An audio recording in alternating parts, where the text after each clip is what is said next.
Namami Chinmayam Devam Sadgurum Brahma Vidvaram Vasudeva Sutam Devam Kamsachanura Mardanam Devaki Paramanandam Krishnam Vande Jagadgurum Tvameva Mata Cha Pitattvameva Tvameva Bandhusya Sakhatvameva Tvameva Vidya Dravidam Tvameva Tvameva Sarvam Amadeva Deva Tvameva Sarvam Gurudeva Deva.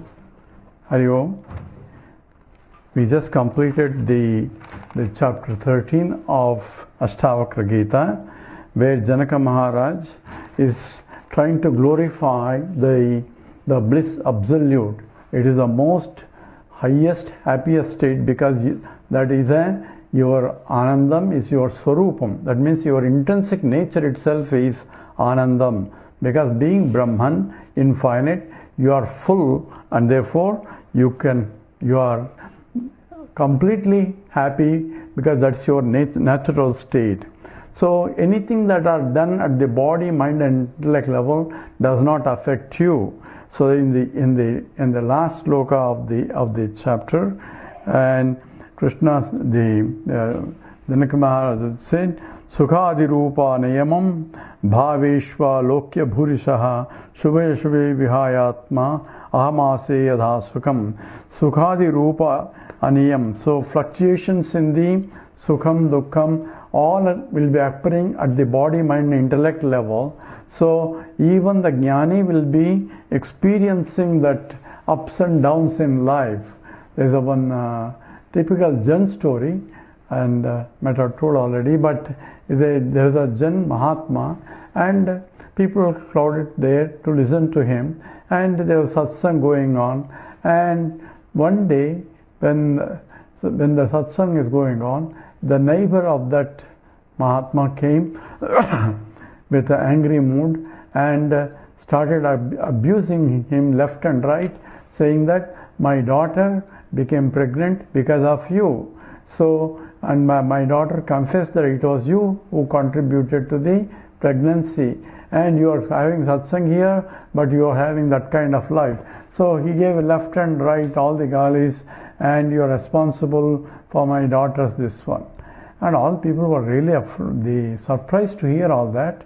And since we are listening to him, and we thought we have Mahatma, and he is having all sorts of affairs. So slowly they withdrew, and everybody left that place. And Mahatma just accepted. Is that so? That's what he says. What can I do? And he neither accepted it or quarreled with him. He just listened to it. And the fellow came and gave all abuses and left. And after some time, he brought the child of what his daughter gave birth, and brought to the Mahatma. This is your child, now you take care of it, and left the baby there. So what Mahatma can do? So he started, after all, baby is baby, has to be taken care. So he went and got milk for the baby and taking care of the baby, whatever the baby needs. Because this is my part of the prarabdha, I guess. So he was, without complaining anything, he was taking care of the baby. Then after a couple of days, the fellow came back again, says, my daughter confessed it was not you who was the father, somebody else, she said, and I'm sorry, and he took the baby.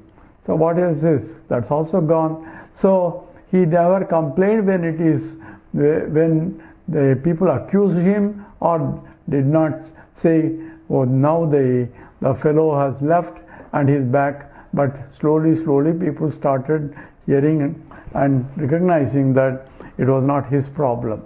But these things, ups and down, will come. So Sukhadi Rupe Niyamam. So those things come up and down. So that's what Krishna says, Dukkeshu Anudvignamanaha Sukheshu Vigatat Sproha.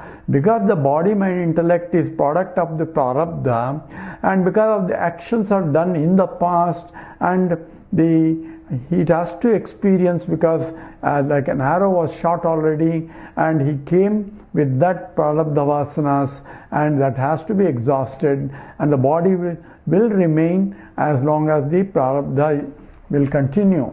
And the prarabdha also, not only his actions, but also the body will be maintained not only for his sake, but for the sake of loka kalyanam. The Lord himself maintains the body because he can use the body for those people who are ready to have a teacher of that caliber. So the Lord doesn't have to prepare another one, is ready, available, and the fellow who has realized has gone, and therefore the body is available, therefore the body, mind, intellect are available, therefore a teacher is readily available, and he can teach because of his samskara. He can teach only that kind of people where the particular philosophies can be agreeable. So therefore an appropriate students will come, and if other students come, they won't stay there because they say, oh, we don't understand this, we want some other teacher, so they leave. So those who can appreciate the teaching will only remain. So people who went to Bhagavan Ramana Maharshi, and he was not teaching anything, he was teaching in silence, but to learn from silence one has to have a mind prepared for that. And those people who are expecting some kind of discourses and nothing is coming out, you have to sit down and inquire, who am I, who am I? And people cannot inquire, obviously got bored and walked out of it. Only those who can understand and appreciate remain with him. So that's the same thing as different types of Mahatmas, depending upon the samskara, they can only teach a particular type of people who are tuned to it. So that is what a Mahatma will be. So Sukham, Dukkham, all those things will be going on at that level. Shubha, Ashubha, Vihayasmat, Ahamemaso. So the good and bad, all those things will be happening at the body, mind, intellect level. And people who see only at that level, oh, we also were doing the same thing, and what's the difference between, so they cannot appreciate the realization status. So how do we know one is Mahatma or not? You cannot tell by just external behavior. So only by the grace of God you will be led to a appropriate teacher. So Manushyattvam, Mumukshutvam, Mahapurusha Samshrayam, Durlabam Trayame Vaitatu, Daivanugrahetukam. In the Viveka Chudamani, it says being born as a human being itself is a great, because there are 80,000 species of life forms are there according to our scriptures, and all those life forms, it can be any life form, and to be born as a human being with buddhi, with the intellect, discriminative intellect, is rare indeed. It's only because of the grace of God you will be born in the evolutionary ladder. And having born as a human being, how many people are really interested in Vedanta? Krishna himself says, Manushya Sahasreshu Kaschid Yatasisde. Of the thousands of people, only very few people are really interested even to listen to it. And those who listen, and very few people among them will strive forth, and of those, very few people really succeed or make effort properly. So this statistics is so small. That's why Manushyatvam, Mumukshutvam, having desire to learn this Vedanta is rare indeed. And also Mumukshutvam, Mahapurusha Samsrayam, what kind of teacher you need. And there are several types of teachers, and depending upon your samskara, you will be led to a proper teacher. So because of Daivanugrahetukam, so in the Avadhuta Gita, the Dattatreya says, Ishwaranugrahati eva pumsam Advaita vasana.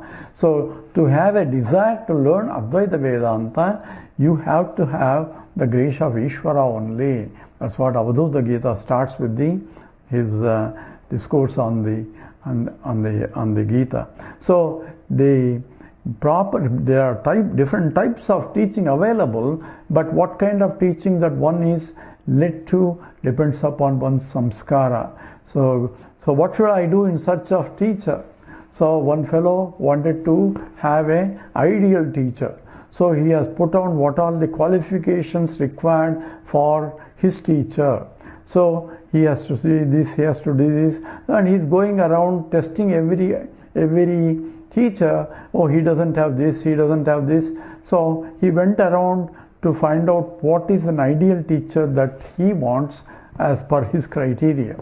And at last he found a teacher, and he went there. Sir, I am having a tough time to find a teacher, and I have so many requirements, and there is no one who could meet other than you. So you are my ideal teacher.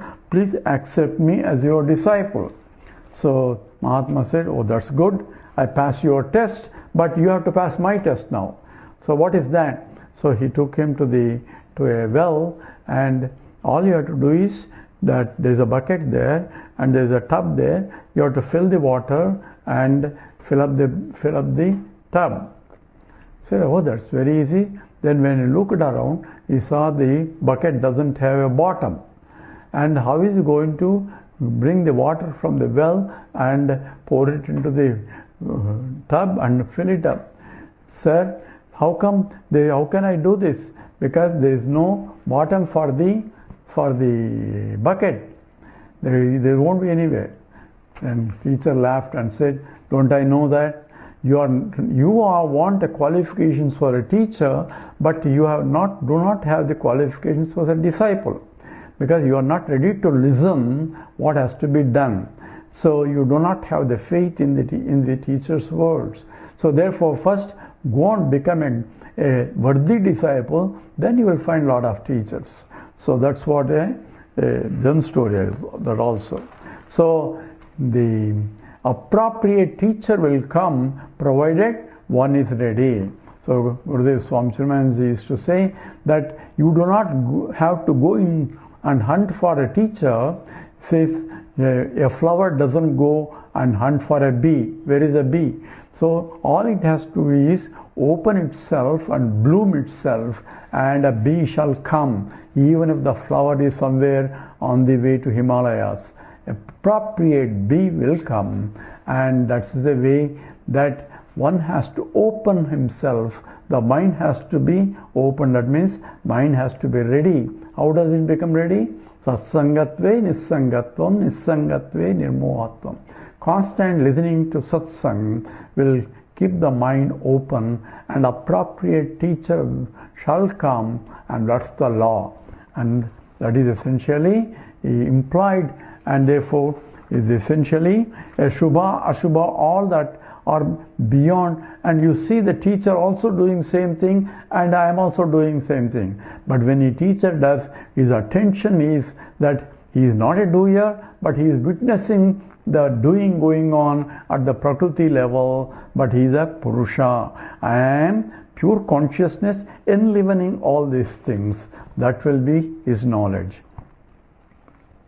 Now we continue, and Janaka Maharaj continues in that next chapter 14 with the 4 slokas, very short one. And here Janaka Maharaj glorifies the infinite peace that that without beyond any understanding, because it's not something to understand but something to be. So I think Bible says it passes the understanding. That peace that passes the understanding.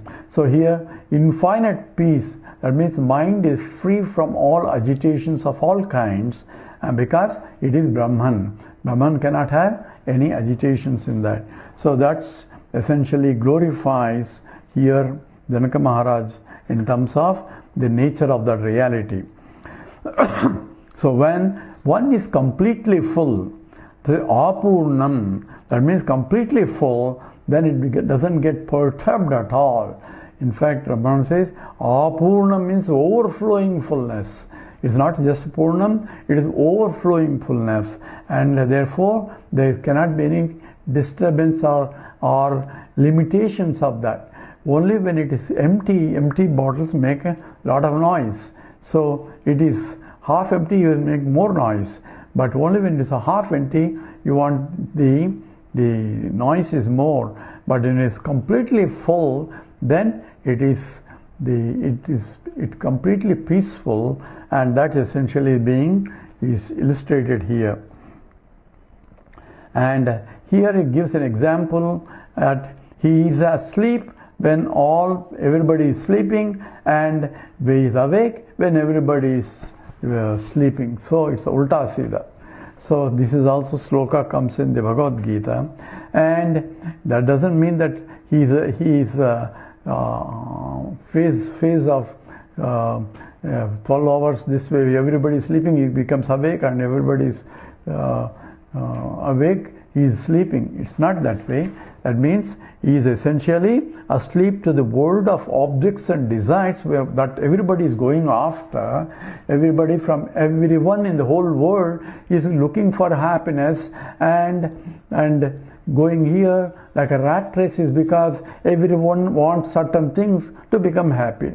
So whether going to a job or going somewhere else, why? Because ultimately that earning wealth, why? Because that will bring them happiness, the pleasures, and therefore happiness. So everyone is searching for happiness, and all over the world, and from morning to evening, and from day in and day out. So dinayaminyo sayam prataha sashira vasanto punarayataha kala kridati. So morning to evening, seasons and years, same thing. But where you are finding happiness is only changing objects, but you are searching for happiness all the time. And that's essentially life after life after life we are going after. But when you search for happiness through the Vishayanandi Brahmananda, through the objective analysis, by objective satisfaction, by indulging in the sense objects, if you try to get happiness, then number one, it causes you bondage. That means you want to repeat that again and again. It becomes a kruti mahodado patana karanam. You want to action to result to action. It becomes a janma to janma, because it leaves the vasanas. Vasanas will propel you to actions. Action will leave you some more vasanas. So it goes on and on, never ending. It's like a vicious circle. And that's what essentially happens for life after life. We have been living in that, unless you want to transcend that state, and that's what is essentially involves self-realization.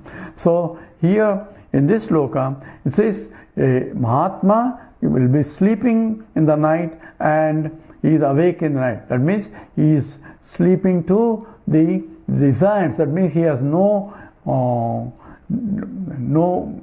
reason for rat race. So he lives comfortably either somewhere else or Himalayas or something else, or he may be working also, but he is already happy, but working for the benefit of others. So that's why Shankara says Yogarato va Bhogarato va Sangarato va Sangavihena Yasya Brahmani Ramate Chittam Nandati Nandacheva. So he may be yogi, or he may be bhogi, or he may be Sangha, either in the company or without a company.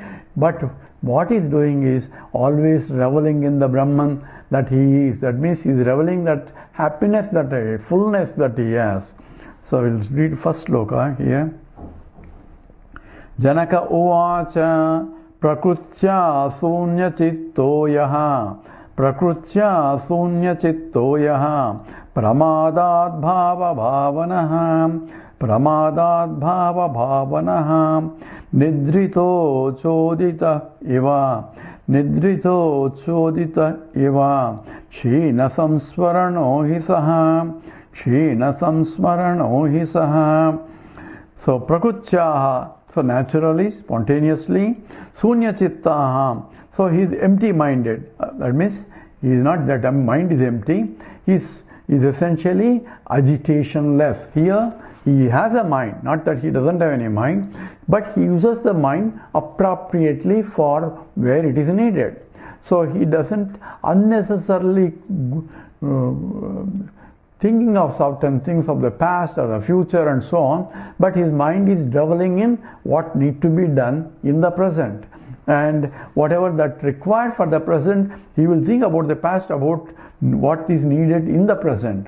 and he will think about future by planning what is required in the present also. So, but he is not agitated about the should have, would have, could have, about regrets of the past, or the excitements about the present, or anxieties about the future. He does not have any of that. So prakriti sunyaha. So here essentially spontaneously sunya chittam, the mind is quiet and calm, available, therefore it is a very potential mind. So any sankalpa of that Mahatma will be very successful because it is done with a complete mind, unagitated mind. At that time the Ishvara himself will be manifesting. So it is Ishvara sankalpa becomes, and therefore, and I have many stories of Gurudev in terms of how sankalpa was it is, but at least you can see that whatever that is planned will be executed in that form. So prakrutyaha sunya chittoyaha, sunya chittaha. So through the bhava bhavana, pramadat bhava bhavanaha. So pramadat, that means accidentally or inadvertently, if thought comes, automatically it will die down because he won't encourage too much, or it will immediately subside. So because the mind is habituated and the thoughts do come from the past and from the this and that, because of the past vasanas are there. So when they come, they may manifest to some degree, but it goes down. What Swami Paramananda calls it, FIR reduction. FIR means the frequency of perturbation, or which is called pramada here. So frequency of perturbation of the mind decreases as one abides in the knowledge, and intensity of that perturbation also goes down. Recovery time from the perturbation. So even as Mahatma, the mind does get disturbed because of the past samskaras, but it immediately dies down and levels off because of the jnanam. So essentially it says that even pramada, even if there is a accidentally bhava bhavanaha, if there is a objective thoughts arise, they will become shantaha. Essentially it becomes, they die down and the intensity goes away, and the perturbation, the recovery time also, time goes away, recovery time goes away, and that's what happens to a Mahatma. And it is not a discrete process, it is a slowly process that happens to a Mahatma. Nidrito bodhita iva. So nidritaha asleep, bodhitaha awake, as if. So when everybody is awake, he is sleeping. When everybody is sleeping, he is awake. So same type of sloka is there in the Gita. It says, Yanisha sarvabhutanam tasyam jagrati samyami yasyam jagrati bhutani shanisha pasyato munehi. So Yanisha sarvabhutanam. So all beings are, when it is night, tasyam jagrati samyami, is awake when everybody is sleeping, and yasyam, when everybody is awake, he is sleeping. So it's not that he is there, his face is sleeping in the night time and he is awake in the daytime. What he means is essentially those times when everybody is running after this one, he is calm and quiet, and when where everybody is sleeping to the higher reality, his mind is awakened to that state. So his mind is awakened to the state of jnanam, and is awakened to the sleeping when it's ajnanam. That means people are running over, he is not worried about all that. So that's essentially opposite what it means, and that's what essentially implies the nature of that reality itself. And he is Prakutya sona chittoyaha pramadaba. So it is inadvertent, he is indifference to the objects. So he is indeed, as worldly life recalling, extinguishes all the desire for it, but void-minded means he does not have those desires at all, and no agitations at all. Mind is always calm and quiet and serene, and it is essentially peaceful all the time, and that peace is not one can realize, because it is peace without getting anything at all. It is satisfied, self-satisfied, that means contented with himself, and that is the nature of Mahatma. And he can be living in a very remote village, remote Himalayas or a cave, but enjoying the beauty of life itself. So this one is beyond vasanas. So vasanaless state is called sunyatvam. And because of the body, mind, intellect, they will be working, and the actions will go on at the body, mind, intellect if it is required. That's what is said in the next sloka. Kva dhanani, kva mitrani, kva me vishayad jasya vaha, vishayad jasya vaha, kva shastram, kva cha vijnanam, yada me galita spruha, kva dhanani, kva mitrani, kva me vishayadasya vaha, kva shastram, kva cha vijnanam, yada me galita spruha. So here he is questioning everything in terms of, from the Jnani's point, say kva dhanani, what is wealth?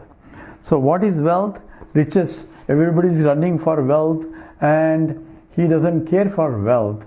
In fact, he is sannyasi, he renounces everything, and in the tradition of Hindu, the sannyasi doesn't have his own bank account and all that. So, but at the same time, people offer all Guru Dakshinas and everything, and what does he do with that money? He will put it back to the society only in terms of the activities. So when Gurudev was there,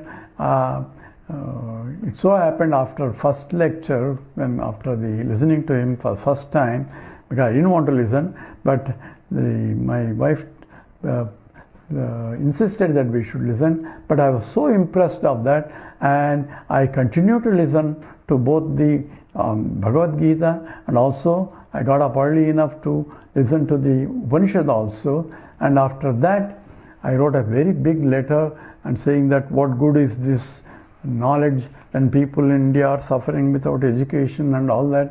We need to have some, I wrote all sorts of things, the pages, thinking that he won't reply. But he asked me to come and meet him in Pittsburgh. I was in Washington. It so happened that my wife could also join. We went to Pittsburgh and met Swamiji, and so he said, so you want to do it?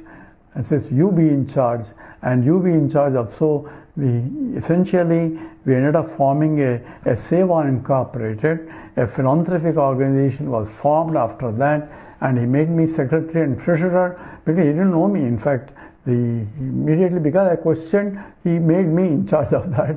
And it so happened all the Guru Dakshina amount is to go through the Seva, and Seva the registration, so that it's people can get benefit, tax benefit also, and he used to direct me, this money has to go to this program, this money has to go to this program. So a lot of programs in India were there, so many Vidyalayas and centers were raising at that time, and money was being allotted, and I could see how each Guru Dakshina was going amount.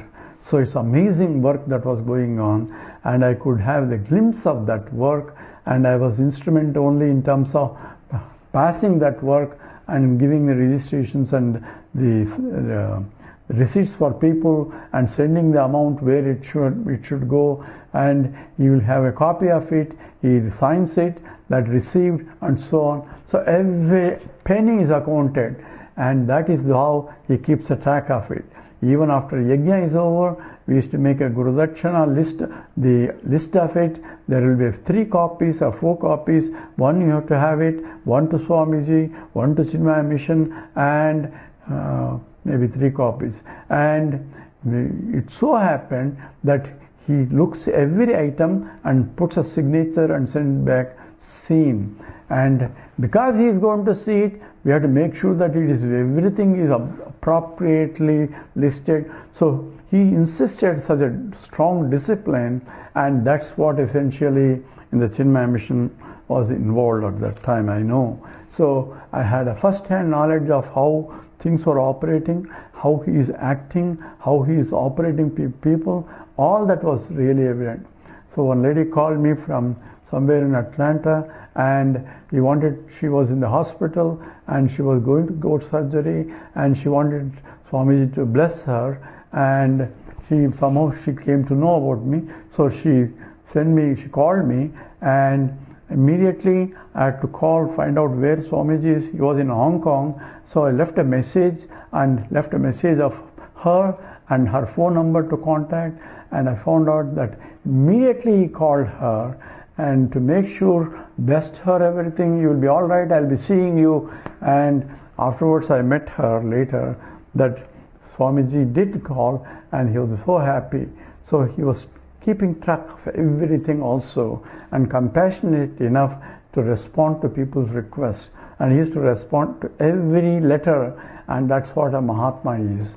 And it's a beautiful experience of myself, association with that. I don't know how I was lucky to, because of the grace of the Lord only. So here we're talking about Janaka Maharaj. Says, what is the wealth? What are the friends? And what are all the Shastram also? We'll see what it really means, and we'll go over again tomorrow. We'll stop with this talk here now. Om Purnamada Purnamidam Purnat Purnamudachyate Purnasya Purnamadaya Purnameva Vasishyate. Om Shanti Shanti Shanti. Harihi Om Sri Gurubhyo Namaha. Harihi Om.